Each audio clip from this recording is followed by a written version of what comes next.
Pak dosen, perkenalkan nama saya Lucia Alodiabana, NIM 2003030006, saya dari kelas A semester 1. Saya akan mereview buku ke-16 mata kuliah pengantar sosiologi. Bagian 1 memperkenalkan sosiologi kritis. Sosiologi mengeksplorasi dan menganalisis apa yang orang lakukan dalam interaksi sehari-hari mereka dan bagaimana mereka menjalani hidup mereka, tidak hanya sebagai individu tetapi juga sebagai anggota kolektivitas kategori sosial. Kategori sosial mengacu pada sekelompok individu yang diidentifikasi dengan referensi ke beberapa karakteristik budaya, ekonomi, politik, atau ras tertentu. Karakteristik ini memiliki efek positif atau negatif terhadap posisi sosial, ekonomi, atau politik aktor sosial dalam masyarakat. Dari sudut pandang sosiologis, tindakan manusia, sistem kepercayaan, dan suka atau tidak suka dianggap sebagai hasil akhir dari keanggotaan mereka dalam kelompok dan partisipasinya dalam struktur dan hasil akhir dari keanggotaan mereka dalam kelompok dan partisipasinya dalam struktur dan institusi sosial yang lebih luas yang seringkali tidak dapat mereka kendalikan. Bagian 2, Sosiologi, Teori Sosiologis, dan Kontroversi Debat. Perspektif teoritis utama dalam sosiologi dan memeriksa beberapa kontroversi dan perdebatan sosial utama di lapangan. Bagian ini memperkenalkan pembaca pada konsep dan ide seperti sains positivisme, pendekatan sinkronis dan diakronis, agensi, struktur sosial, analisis mikro dan makro, pengetahuan objektif dan subjektif, pendekatan strukturalis dan konstruktivis ke dunia sosial dan kualitatif dan metodologi kuantitatif. Penulis juga memeriksa berbagai cara sosiolog menjelaskan konsep terkait seperti sosialisasi jenis kelamin, objektivitas, subjektivitas, nilai, norma, ontologi, identitas rasial, orang lain, tatapan, bunuh diri, diskriminasi, prasangka, dan stereotip. Sosiologi sebagai bidang multidisiplin dan mengkaji elemen-elemen struktur sosial. Sosiologi juga dapat dibedakan antara sosiologi dan disiplin ilmu sosial lainnya dan memperkenalkan pembaca pada perspektif utama sosiologi. Bagian ketiga, dari premodernitas ke modernitas. Karena sosiologi dikembangkan sebagai kerangka kerja untuk menganalisis perubahan ekonomi, sosial, budaya, dan politik ke dalam masyarakat Eropa modern, penting untuk pemahaman umum tentang sejarah sosiologi dan faktor-faktor serta hubungan yang berpengaruh dalam perkembangan bidang ini sejak abad ke-6. Sosiologi dikembangkan sebagai alat untuk lebih memahami perubahan dalam masyarakat Eropa modern. Melihat 3 konsep yang telah menangkap imajinasi sosiologi selama 3 abad terakhir, yaitu yang pertama modernitas, yang kedua postmodernitas, dan yang ketiga adalah globalisasi. Istilah ini menunjukkan perubahan sosial dalam jangka waktu yang lama. Bagian yang keempat, modernitas dan kelahiran sosiologi. Sejarah sosiologi memeriksa beberapa karakteristik umum modernitas dan hubungan serta faktor-faktor yang membedakannya dari periode sebelumnya. Fokus pada gagasan Anthony Giddens yang menawarkan penjelasan lengkap dan mencerahkan tentang kondisi dan faktor yang melahirkan modernitas. Kita diperkenalkan dengan gagasan dan istilah seperti evolusionisme, industrialisme, revolusi ilmiah, ciri-ciri utama modernitas, pencerahan, negara bangsa-bangsa, pelepasan, pengosongan ruang dan waktu, simbol tanda, dan sistem pakar. Penulis juga membedakan antara modernitas sebagai zaman sejarah dan modernisme sebagai gagasan dan budaya dalam modernitas. Bagian 5, modernitas zaman sejarah, negara bangsa, dan konstruksi identitas. Modernitas mengacu pada zaman sejarah yang menyertai perubahan dan pergolakan sosial yang intensif di Eropa dan di seluruh dunia.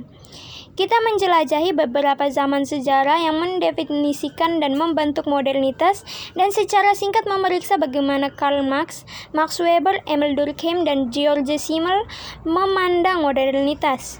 Fokusnya adalah pada periode Renaissance dan pencerahan serta konsekuensinya bagi kebangkitan sosiologi. Penulis membedakan antara subjek pencerahan, subjek sosiologis, dan subjek postmodern.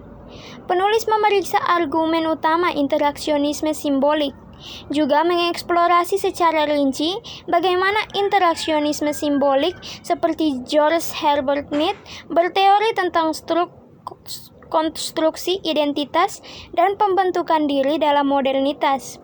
Penulis membahas cara-cara di mana utilitarianisme, evolusionisme, pragmatisme, behaviorisme, dan konsep Charles Houghton Coley tentang kaca mempengaruhi konsep Mead tentang diri, aku, dan I.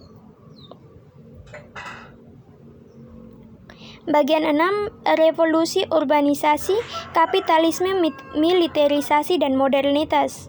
Modernitas dan masyarakat modern dicirikan oleh 4 dimensi kelembagaan yang berbeda yang tidak ditemukan dalam masyarakat sosial.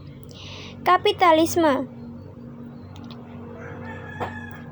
yang terbagi menjadi 4, yaitu yang pertama kapitalisme, yang kedua industrialisme, yang ketiga pengawasan, dan yang keempat kekuatan militer.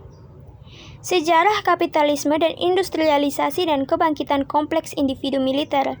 Ada beberapa istilah konsep seperti feodalisme, serikat pekerja, New Deal, Taylorisme, Fordisme, pasca Fordisme, liberalisme, negara kesejahteraan, konservatisme, neoliberalisme, neokonservatisme, postindustrialisme, deindustrialisasi, enclosure act, revolusi politik, dan kebijakan ekonomi Keynesian.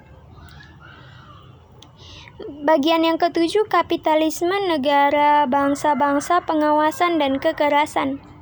Modernitas memiliki 4 dimensi kelembagaan yang berbeda yang tidak ada dalam masyarakat tradisional. Dimensi ini menyoroti diskontinuitas antara masyarakat modern dan pramodern. Pada bagian ini, penulis memeriksa pengawasan, yaitu kontrol informasi dan pengawasan sosial, kekuatan militer, dan penggunaan kekerasan. Bagian yang ke-8, kolonialisme, imperialisme, dan hubungan pasca kolonial. Hubungan kolonial dan sebuah imperialis ke seluruh dunia adalah 2 elemen penentu modernitas yang terkait dengan kebangkitan industrialisme, militerisme, dan negara bangsa, dan kapitalisme. Penting untuk membahas konsekuensi kolonialisme di dunia. Pendekatan historis terhadap eksploitasi dunia oleh Eropa memungkinkan kita untuk memahami proses dan struktur yang tepat yang menginformasikan dan dibentuk oleh kolonialisme dan imperialisme serta perlawanan terhadapnya yang juga sekarang memimpin dunia saat ini ke krisis yang menjanjikan masa depan masa yang dapat diperkirakan. Ada kontinuitas antara praktik kapitalis dan kolonial rasial, kelas, gender, dan kebijakan neoliberal saat ini dalam kaitannya dengan rasialisasi dan feminisasi kemiskinan di negara-negara barat dan non-barat. Bentuk ketimpangan rasial baru dan lama menghubungkan periode kolonial dengan dunia neoliberal kontemporer. Mereka adalah kriteria perbedaan di mana masyarakat barat dapat membangun, mengembangkan, dan menormalkan bentuk dan struktur dominasi di seluruh dunia.